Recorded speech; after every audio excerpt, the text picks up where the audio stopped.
27 નો વર્ગ અને એની 1/3 ઘાત. એક તો તમે આ રીતે કરી શકો છો, થાય ને આ બેનો ગુણાકાર 2/3, અથવા તો 27 ની 1/3 ઘાત અને એનો વર્ગ.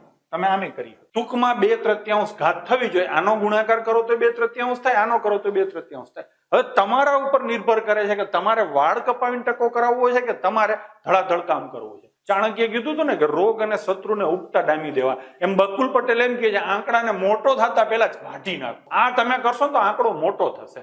તો આ ધંધી ન કરાય. ધંધો નહીં, ધંધી કરાય. કઈ ધંધી? આ ધંધો કહેવાય. 27 નું ઘનમૂળ આખા ગામને ફાવે છે 3. 3 ગુણ્યા 3 ગુણ્યા 3. કઈ સંખ્યાને 3 વખત ગુણીએ સંખ્યાને તો 27 થાય એવું વિચારવું.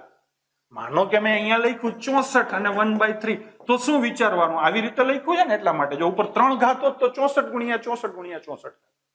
કઈ સંખ્યાને 3 વખત ગુણીએ તો 64 થાય? તો 4 ને. બરાબર છે? તો આ ન કરાય. 27 નો વર્ગ કરો એટલે મોટી સંખ્યા થાય, પછી એનું ઘનમૂળ શોધો તો એ પણ મોટું થાય. અહીંયા તમે જુઓ બધું નાનું નાનું પડશે. તો પેલા 27 નું ઘનમૂળ કેટલું થાય? 3, અને 3 નો વર્ગ કરો તો કેટલો થાય? 9.